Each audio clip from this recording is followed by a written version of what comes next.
Welcome to the Courage to Be podcast with Tanya Vasallo. Before we get into this episode, I want to share with you that I'm on a mission to close the gender gap in the podcasting world so that more and more women's voices are heard. If you feel that this is something you value too, then please rate, review, and share the podcast. And in exchange, and as my way to say thank you to you, I want to give you free access to my signature course called Manifesting Abundance, which typically sells for $997. All you have to do to gain access is leave me a review on Apple Podcasts, take a snapshot of it, and send it to help.thecouragetobe@gmail.com, and we'll get you set up with access to the course. Welcome back to the Courage to Be, where we have powerful conversations to transform your life and your business. And today we have Heather Chauvin with us. Welcome, Heather. Thank you, Tanya. I'm so excited to be here. You know, as I'm going through your story, and I want you to tell us your story, but, you know, working with adults to understand, you know, as a social worker, helping adults understand children's behavior. And then in 2013, you get a big slap in the face, which is getting diagnosed with a stage 4 cancer. What happens from there? Take us down your journey, your personal journey, and what happened? What do you do? I mean, to me, it's like, as soon as I'm reading this, I'm like, oh my God, how would I have reacted? What would I have done with my life? So I want to hear your story, Heather. What happened? Yeah. So I always tell people cancer was not the thing that cracked me open. It was not the thing that like woke me up to live a life in alignment with how I wanted to feel. It was actually more of mothering. And so when I became a mother, I was young, I was 18 years old. And that was my first moment of self-awareness. And so I back up 9 years before my diagnosis, because that was the first time I realized like I'm living for somebody else. And just that primal instinct kicked in of, you know, I'm already doing this at a young age. I don't want to feel like I'm failing. And so I went from what I would call an underperformer to an overperformer, underachiever to an overachiever, in the sense that I was always considered the rebel. I was always the questioner. I did not need to get, you know, perfect and A+. My coping strategy, emotional coping strategy at that point, at that age, was to sleep and regress. And so when I looked at my son for the first time, I kind of instinctually thought, I never want you to feel the way that I did, and I do not want to fail. And so those kind of unconscious fears started to dictate my behavior. And culturally, this is where I talk about like women and how we perform and like how we show up and we're trying to live for everybody else. But I started getting pats on the back. I started getting this like, look at you, Heather, you're superwoman, you're young, you're doing this. I actually had like one of my best friends in high school, her mother last week saying to me, you know, when we found out you were pregnant as a teenager, like when you were just about to graduate high school, she goes, we thought, if anyone can do it, it's Heather. And I thought, how messed up is that? Because I could handle it. But the reality was I was drowning. And so when my diagnosis happened in 2013, what no one knows is, well, they do know if they know my story, but what they didn't realize at the time, and this is what I truly believe, is that was the cascade effect of what was happening decades before. And so when my son, as he was growing, he's about 4 or 5 years old, that's where we started to notice the normal child emotional behavior. So he would be presenting anger, he would present anxiety. And I was getting the calls from the school, and the school was saying like, you got to deal with this, you got to do this. And I thought to myself, you guys are in education. Are you not here to co-create and support me to understand my children? Like, have you not been doing this for decades?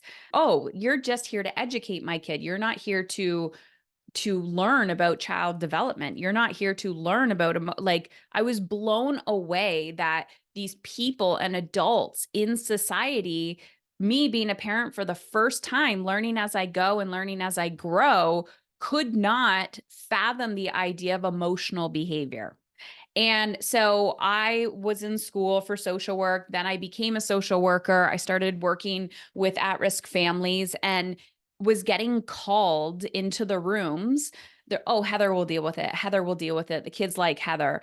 And what I realized was that I was not judging the actual behavior. I was observing human behavior and I was reading it as a language. And so I wasn't judging it. So I wasn't putting labels on people. I wasn't treating them differently. The way I communicated to them was different than the other people. And so they responded differently to me. There was a mutual respect and appreciation. So there was a mutual respect and an appreciation. And then what I realized was that I wanted to make a bigger impact. And so that is starting where my, cancer diagnosis happened. So at that point, I had 3 boys. They were 9, 5, and 1. I was married. My youngest, I went on maternity leave and I live in Canada, so it's a little bit different than the States. And when I was on mat leave, I really decided to be all in on my business. And so I was in startup mode. I was starting to get coaching clients. I was teaching meditation and mindfulness to kids. I was doing all the things, super busy, right? And then that's when I got my diagnosis. When I think, Tanya, it was like, I wrote about it in my book, but it feels like in hindsight, it was about 6 weeks after I signed the papers to release my job completely, like to not go back. So I didn't have that safety net. And then I got diagnosed. So when my diagnosis happened, ironically, having the 9 years of personal development under my belt, I had the mentors, I went to the retreats, I was reading the books, I was doing the inner work. But there was this one aspect that I really, really, really kept neglecting, which was that my needs matter. I knew it intellectually. I read about it in a book, but I did not have many women in my life that were embodying how they wanted to feel. And so I started taking the approach of helping people see and understand children's behavior because I was doing that in my business. And I would get feedback from my clients saying, I don't have time to implement this. I'm too fatigued. My marriage is falling apart. I hate my career. I'm overwhelmed, blah, blah, blah. And I'm like, okay, but we're here for your kid. We're here for your kid. And so after my diagnosis, I was like, ladies, we need to stop pretending that self-abandonment is required in order to be a good mother, good woman, good business owner, good to everybody else. I'm like, if we want a good life, if we want to feel alive and energized, we have to realize that our needs matter. And the more we neglect them, like we cannot neglect ourselves more than we neglect like a house plant. Like your needs actually matter. And so I had to learn how to reverse engineer how I wanted to feel in my personal and professional life while also taking care of everybody else. Wow, there's so much in there, Heather. Let me see which direction I want to take it. Let's go back with being a superwoman and living for everyone else. What can we do differently as women that we can start changing the narrative? Yeah. So I talk to women on a daily basis, and I will say it's not what you can do or what you know, it's giving yourself permission to want what you want. I can tell if somebody actually wants change. And I will say 1 out of 100 people that approach me that say, I need help, are probably actually ready for change. And this is the beauty of contrast. So, my podcast is called Emotionally Uncomfortable, and it actually was rebranded a few years ago because I was like, you say you want more. You say you want more time. You say you want more energy. You want more joy. You want more ease and abundance. You want more money. But I actually don't believe you. I don't believe that people want more time. I believe that people want to learn how to feel safe with their uncomfortable emotions. And so when people say, like, but how do we do this? I'm like, you have to get radically honest with yourself of what you are willing to hang on to and keep and what you are ready to let go of. Because the second you give yourself permission to say, I am done suffering. Like when I actually had my diagnosis, I remember the exact moment I mentally checked a box and I said, I'm done. I am done suffering. I will never, ever, ever get this low in my life again. And I instantly took radical responsibility for how I got there. It wasn't necessarily about the actual diagnosis, because I think we have control over some things, but we do not have control over a lot of things. So I do not blame myself for the actual diagnosis. But when I look at my behaviors to what got me there, the lack of literal foundational skills, feeding myself, hydrating myself, moving my body, using my voice, considering any of my needs, going after what my soul craves. You have to mentally check that suffering box and say, I am done feeling like shit. I am done not having enough money in my bank account. I am done pretending that somebody else is going to solve this problem. It's like, where are you giving your power away? You have to give yourself permission and check that box that you're done feeling like that. Wow, that is such amazing. The capacity to observe yourself and to just self-reflection and knowing intuitively just like what you needed and what was next, for you. And obviously it was a culmination, like you said, of like from being a young mom and then living up to this. What other gifts were there in that cancer diagnosis? I talk a lot about this in my book, Dying to Be a Good Mother, because pre-diagnosis, so there's like, when I look at certain aspects of my life, there was me before motherhood, which was the first 18 years of my life. I didn't have my 20s. I didn't know, I wasn't like this strong, independent woman as an adult and then decided to have children. So I grew up really fast, but there was me pre-mothering. That version of my life, I actually told myself, which ironically, you may or may not believe me, but I'm like, what's my purpose? I don't have a purpose here on this earth. Like, I don't see the value in it. I don't like the depression set in, anxiety. Like, I was so overwhelmed by my emotions. I also could see my environment and how some of that was learned helplessness. And that was the energy that I was in. But that was me. That was the identity that I had. Like, I didn't know how to be another way. I always felt like an outsider, like I didn't belong. And then in hindsight, now looking, realizing that was a gift, right? How I felt was a gift. The sensitivity, the intuition was a gift, but I lived in a lot of the shadow of that, the darkness of that. And so mothering, like from 18 to 27, like from my mothering journey before my diagnosis, that was when a light bulb switched on, but it wasn't really a light bulb. It was me over functioning to become like running away from fear. Does that make sense? Like, I was running away from my fear of failure. And so Yeah, I could see myself. I'm like, what was the original question? Now I'm like looking at, oh, what did it teach the me? gift. That's what And it is. what Okay. gift was there? Yeah.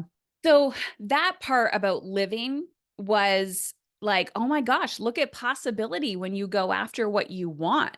But I still had this sense of like high anxiety and what's my purpose. But I was also starting to feel this fulfillment in my life because I was achieving things just by going after them and having this like probably fake ambition because it was coming from a place of fear, but it was a complete night and day.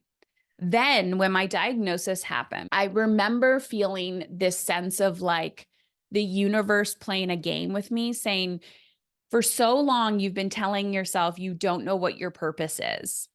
And I'm going to call your bluff. If you really don't want to live in this life and you chronically want to neglect yourself and you chronically say, I don't have time, I don't have time, I don't have time, I'm going to show you that you don't have time. And Tanya, there was this moment, and I talk about it a lot, and I talk about it in the book. And this is where the feeling stuff comes in and energetic time management, reverse engineering how you want to feel. And I was home one night in between treatments at the hospital, and my nervous system was in a state of fight or flight. And so my brain was going, I'm going to die. I'm going to die. And I woke up at like 2 or 3 o'clock in the morning having like a panic attack. And so I went in the bathroom, and I knew at this point I had enough self-awareness that I could get my brain from focusing on what I didn't want to focus on what I did want. And so it just kept saying, you're going to die, Heather, you're going to die. Like I was panicked. So I got myself present and I was like, okay, that's future, right? Like you're living in the future. You're here right now. The truth right now in this moment is you are alive. You are alive. We don't know what tomorrow's going to bring. We don't know what a year now from now is going to bring, but you are alive in this moment and that's all you have. So I got present. I was like, okay, I'm present. And then I asked myself, because I knew this at the time, how do I want to feel? I talk about this all the time. And in the moment, I was so mentally focused on feeling like I was going to die. Right. And I'm like, I don't want to feel like that. I want to feel alive. So I had to switch my brain telling the story of, I don't want to feel dead. I don't want to feel dead. I don't want to feel like crap. I don't want to I want to feel alive. So I'm like, I want to feel alive, alive, alive, alive. So in that moment, going from like panic attack in fetal position on the bathroom floor, I go to present moment. You're alive. You're alive. How do you want to feel? I want to feel alive. Then I start repeating this, Tanya, and I realize that my actual fear in that moment is the fear of the unknown because I had no evidence of when I actually felt alive. So I desired this aliveness. I desired to learn how to live. I desired to feel abundant, right? And I had no evidence. I went from a life of 0 to 18 feeling incredibly anxious and depressed and just shut down to 18 to 27 of achieving, checking the boxes, doing the things, living for other people. And it looks so good on the outside. And people are like, look at you, look at you. And me still feeling inside like, not this, not this. And then in that moment, with my back against the wall, literally, and my body saying, you got to figure out how to feel alive. You got to figure out how to feel full. You have to figure out how to feel energized. You have to figure out how to feel fulfilled.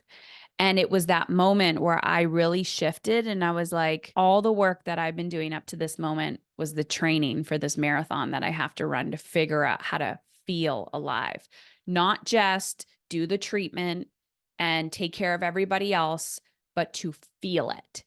And I was not the same person after that. I woke up the next day and I'm like, what would an alive person do? She's going to get up, she's going to take a shower, and that might be all she has energy for.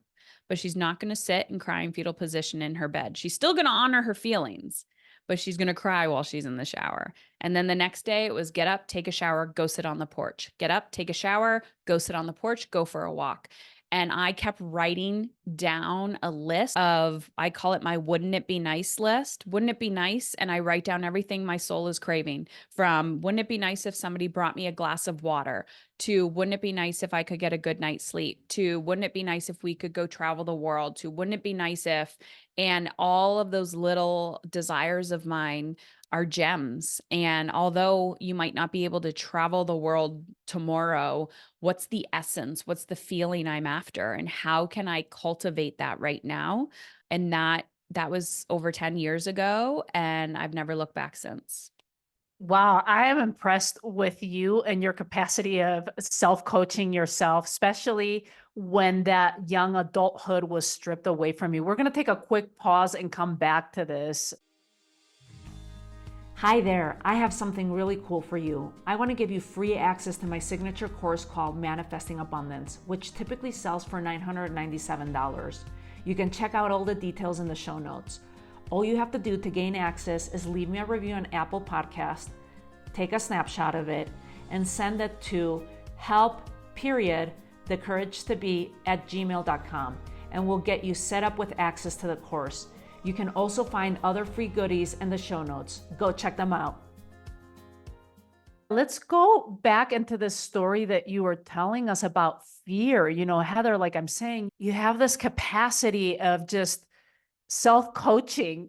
Like, how many people could say that they were going through the same thing? They're going through a panic attack, and you didn't have a point of reference of someone mentoring you or teaching you how to do this. And I applaud you for that. And so my question for you is, what could be some tips for anyone that's going through severe fear of any sort, because at the Institute, at Napoleon Hill Institute, we talk about the 6 ghosts of fear. It's fear of poverty, fear of ill health, fear of judgment, fear of old age, fear of death, and fear of loss of love from someone that cares for you. But how do you overcome these fears? You were telling yourself, I love this list of wouldn't it be nice if, that's a great tip too.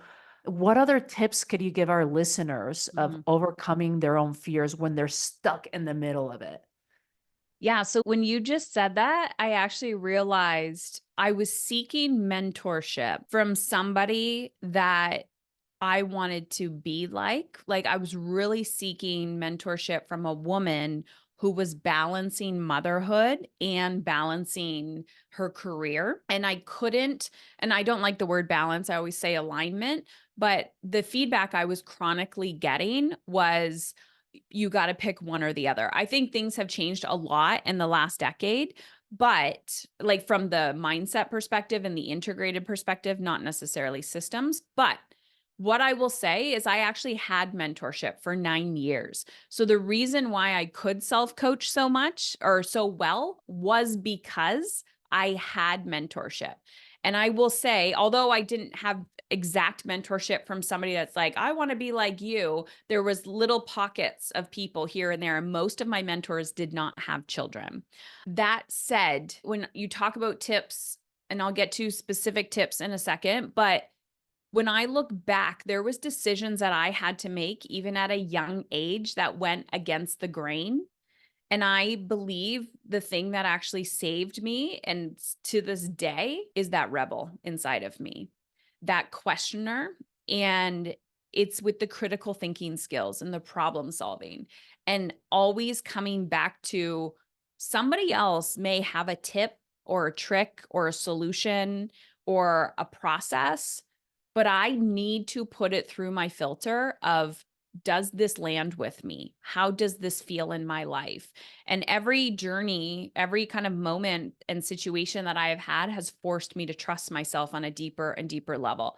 That is very different than not asking for help. I tell people all the time, if you're saying, I should be able to figure this out myself, and you feel like you're in the dark, you can have a mentor. You can have somebody who's guiding you. You can hire a coach. You can do, attend experiences, educate yourself, gain those skills.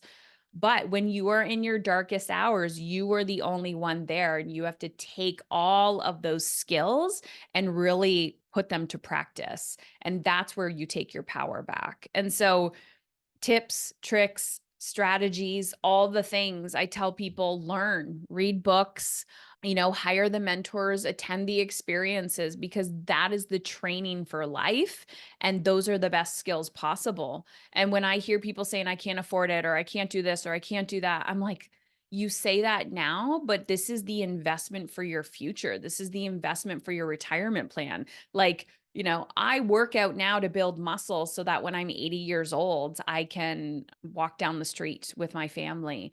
But we don't think that far in advance. We don't think, we're living, everyone's like, oh, I got to live for the moment. And I'm like, yeah, but you're living for the moment from a crisis and survival state.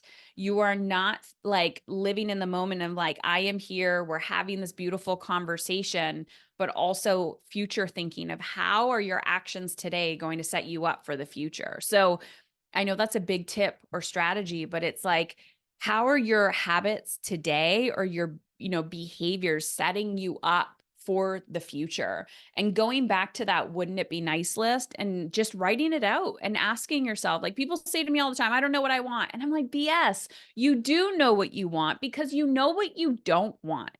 And so if you can't even start with a future vision list of like, wouldn't it be nice if, just write not this.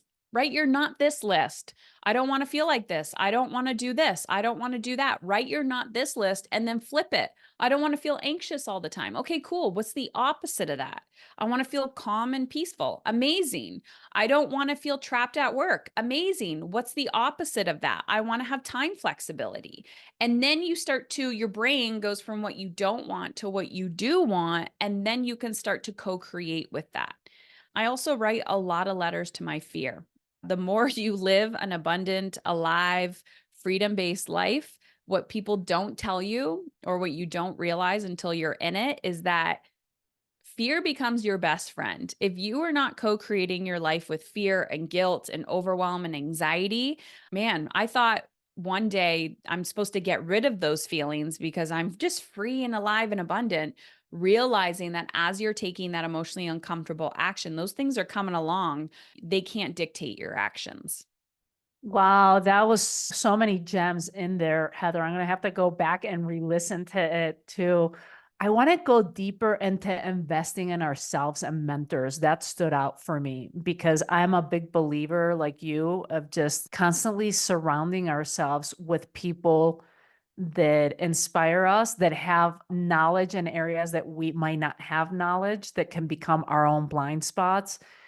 And let's talk deeper about that, about this particular subject. Like, at what point in your life that you realize that you need the mentors? And I love too, I have to point out, I love that you prefaced it with, you don't have to take everything from that mentor. You have to run it through your filter and you have to try it on. It might work for you, it might not. And maybe from this mentor, certain things might work, but from this other mentor, more things will work or less things will work, and you have to experiment.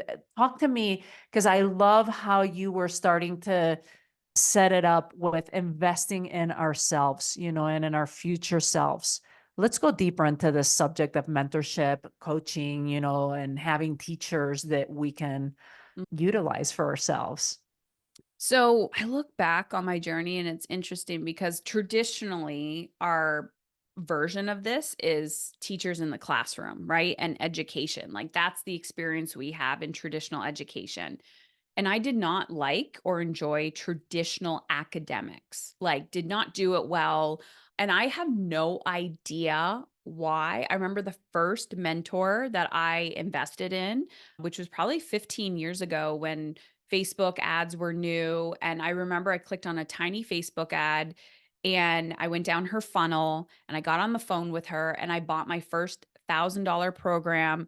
And what I actually was super attracted to was she was wearing ripped jeans and she was talking about business because the story I had in my mind about business was that, like, one, I never wanted to be a business owner or identify as a business owner, but I was like all buttoned up and I wasn't that person, but I didn't want to be that person because I'm very like freedom based and I want to feel alive and energized. I didn't know that at the time, but I was like, don't tell me what to do. So I was very attracted to like rebellious, non-mainstream things. So I go down there, I'm doing the work. And then all of a sudden, just this whole world of personal development, which is skills that were not taught as a child, right? Or in your 20s or teens. So what happens is you live this whole life brainwashed that you have to achieve, achieve, achieve, achieve. And nobody ever tells you, unless you are having a panic attack or something happens in your life. And they're like, well, now you got to go to therapy. Now you got to go do this. Now, no one ever tells you that you can feel in control of your emotions. No one ever tells you that you have control over your future. I mean, things have changed because of the internet and the access that we have now. But when I look at my kids and I think about their futures, even I'm learning to get them to see compared to their friends who have to do everything traditionally. I'm like, guys, what do you want to do? You're not here to like please me. Who do you want to be? Let's look at your strengths. Let's look at the vision you want. Just because I want you to become something doesn't mean you have to live for me.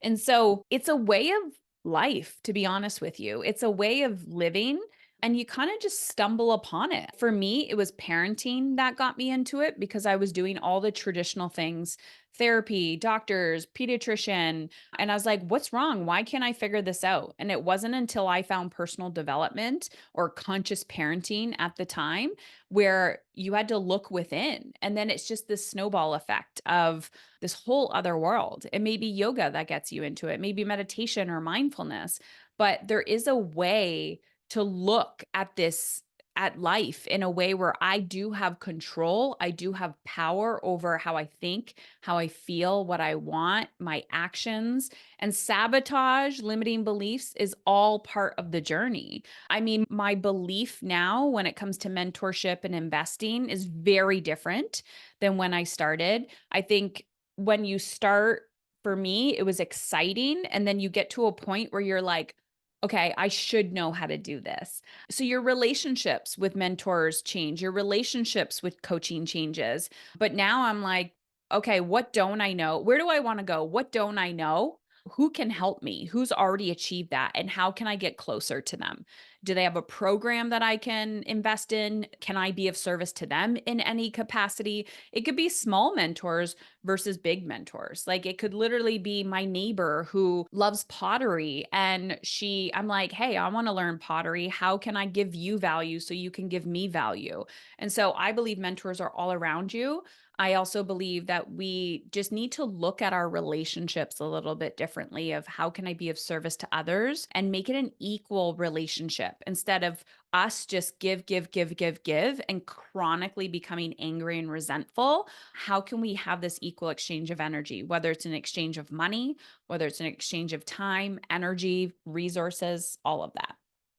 That was beautifully said. And I want to pivot a little bit. Like I said, as you're speaking, there's so many gems in there.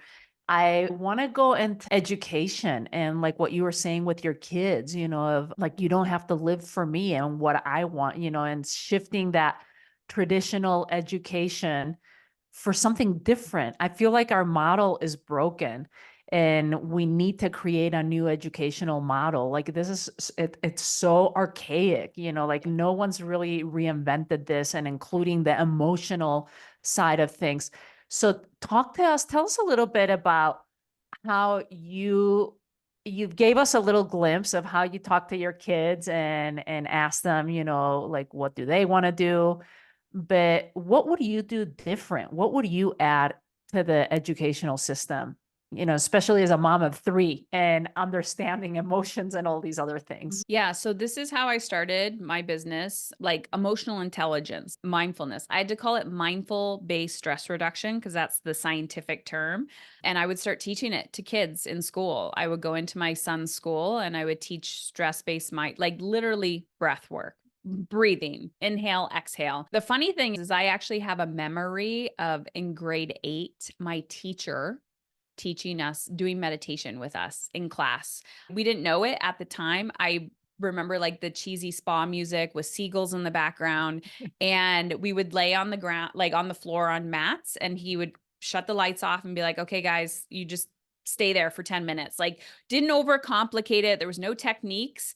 And that was my first introduction to any type of mindfulness. I also remember he could identify in me that I was like, not happy as a child. And he would make me write a gratitude journal. Like I had a little journal, like a little book, and he would give me, he's like, you have to write one line in there of like what you're grateful for today.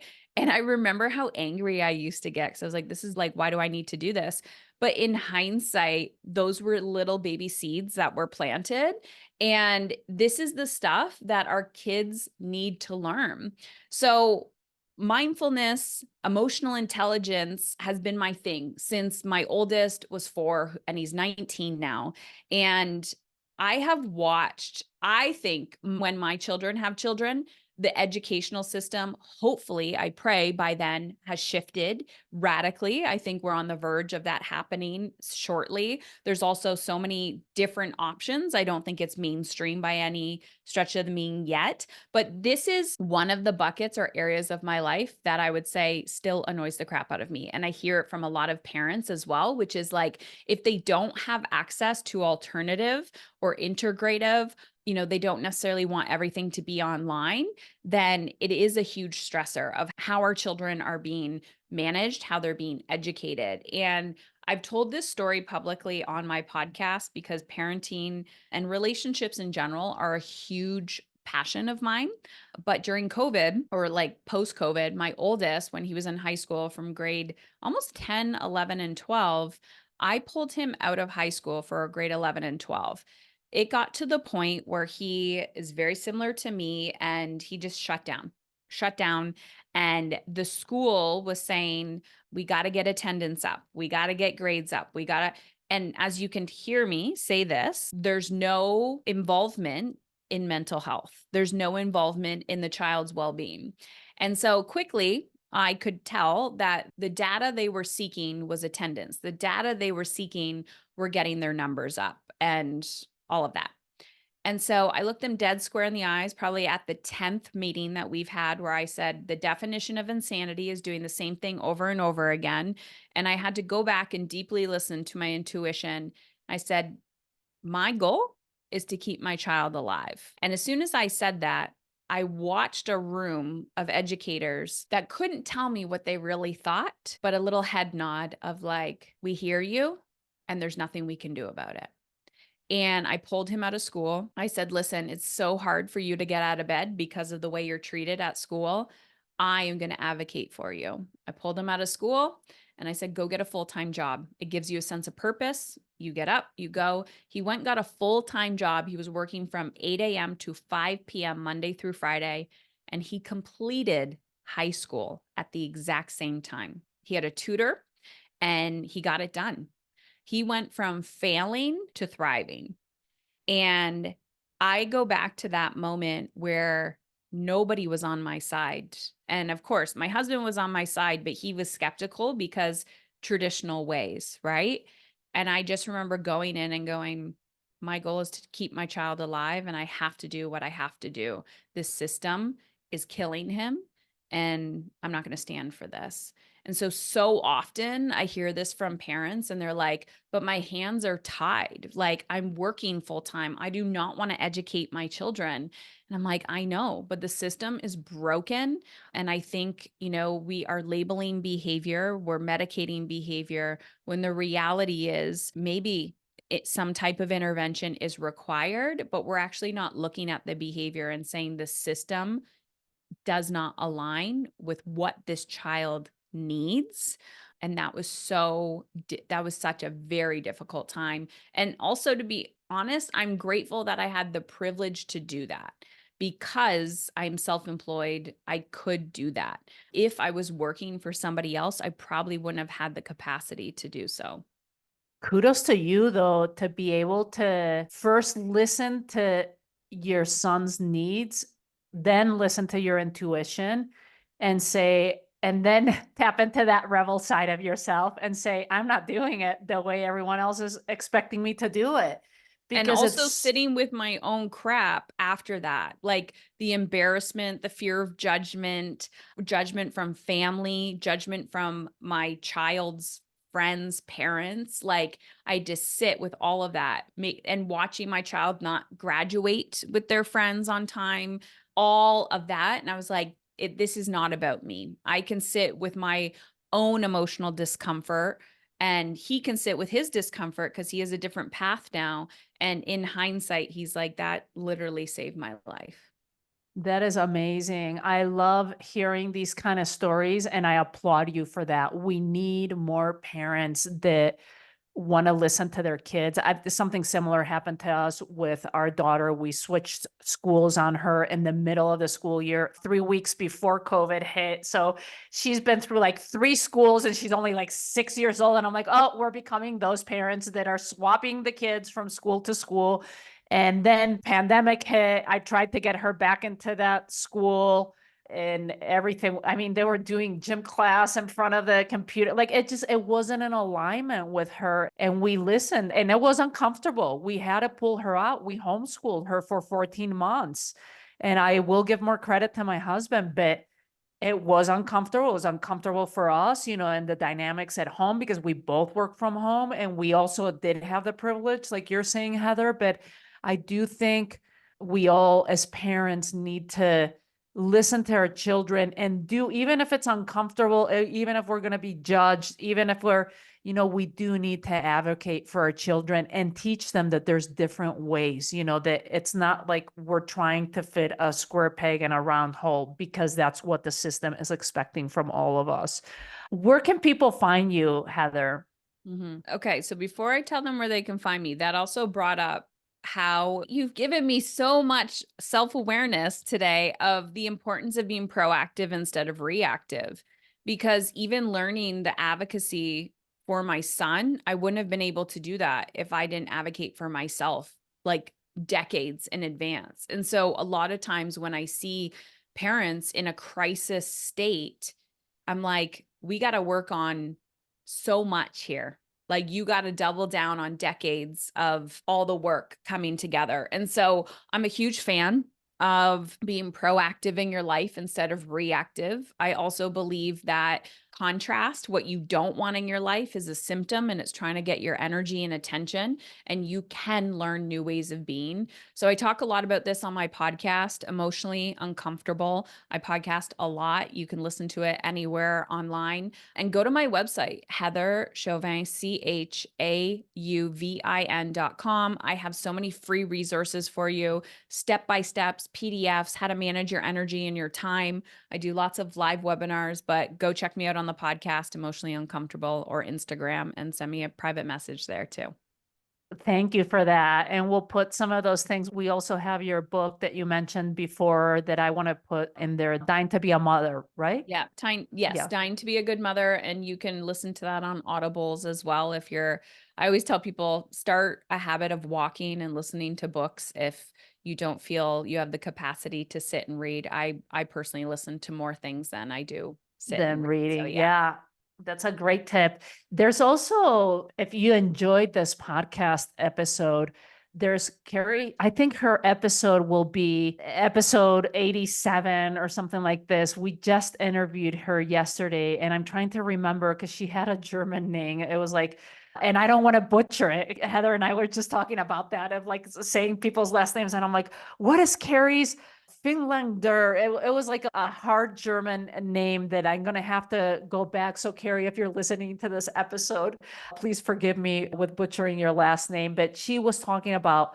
parenting too. And that was an amazing episode of just advocating for our kids and listening to her intuition too. Heather, I should connect both of you. And what else? I want to wrap up like I do with most of my guests, asking you, what can our listeners do to live a life with more courage? Do that wouldn't it be nice list and give yourself 5 minutes to just write down everything that pours out. Those are your desires. Circle one of them and complete it in the next 7 days. It's these tiny acts of courage that make the biggest impact in your life. And in the moment when you're trying to create big change, the tiny, tiny, tiny acts of courage feel like they're insignificant. But I'm living proof, and I have evidence that little moments of courage equals a big, courageous life, and you gain capacity for more courage in your life. So do the thing that scares the crap out of you. I always call it excited shitless, meaning like you're so excited, you're kind of like going skydiving. So if it makes you uncomfortable, do it. Be courageous, tiny little things at a time so you can make bigger and bigger and bigger acts of courage. That was fabulous. Thank you so much, Heather, for being with us today and sharing your knowledge. I appreciate you. Thank you, Tanya. Hi there. I have something really cool for you. I want to give you free access to my signature course called Manifesting Abundance, which typically sells for $997. You can check out all the details in the show notes, and all you have to do to gain access is leave me a review on Apple Podcasts, take a snapshot of it, and send it to help.thecouragetobe@gmail.com, and we'll get you set up with access to the course.